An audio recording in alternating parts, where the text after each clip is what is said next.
Welcome to Americana Archives. Today's headline is Peters and Rea, Husky Americans.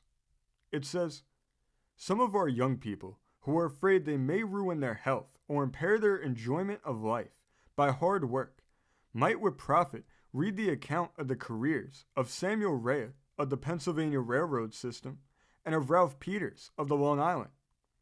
Recent news items convey the information that next November, Mr. Peters is to be retired from the presidency of the Long Island system by reason of having reached the age of 70.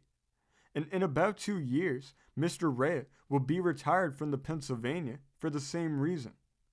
Many people who are acquainted with the two presidents and are familiar with their work are protesting against the strict enforcement of a rule that provides an age limit, insisting that these men are still good for a number of years of useful service. Now, young man, when you get to be 70 years of age, won't you be proud if your friends are insisting that you stick to the job instead of retiring? How did they do it?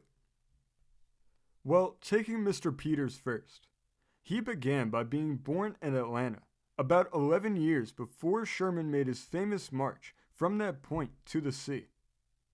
At the age of 19, he was graduated from the University of Georgia and then got a job.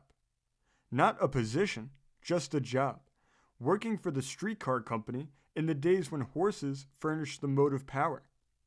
Then he got a clerkship in the executive offices of a steam railroad and did his work so well that he was advanced from one position to another in supervisory responsibility in railroad management, until in 1905 he became superintendent and general manager of the Long Island system, which furnishes transportation for some 3 million people who live on Long Island and work in New York, or who produce garden truck on Long Island to sell in New York, or who conduct business enterprises on that island, which many of us have pictured as a sandy waste.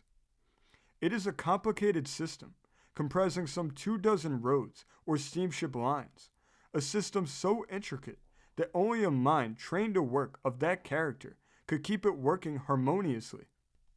According to Who's Who, Mr. Rea was born in a little town in Pennsylvania, quit school at 15, and got a job in the construction department of a railroad, helping a surveying gang probably.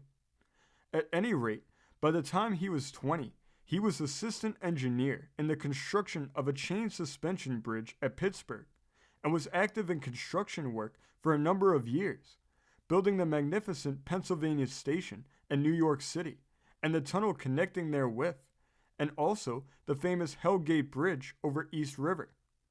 This latter task he completed at the age of 62, when most men are ready to retire. He has been president of the Pennsylvania Railroad, one of the greatest in the United States, for the past 10 years. Of course, both of these men had native ability and good physical constitutions to start with. Probably each of them is possessed of an intellectual shrewdness, which would have made him a successful soapbox orator if he had wished to turn street corner agitator. Each of them had the physical strength to stand 40 years of dissolute living. But they didn't choose that course. Work, work, work was their choice, and they are still in the harness at nearly 70. And beyond doubt, there never was a man who pursued indolent pleasure who got more joy out of life than have these two eminently successful and useful workers in the railroad world.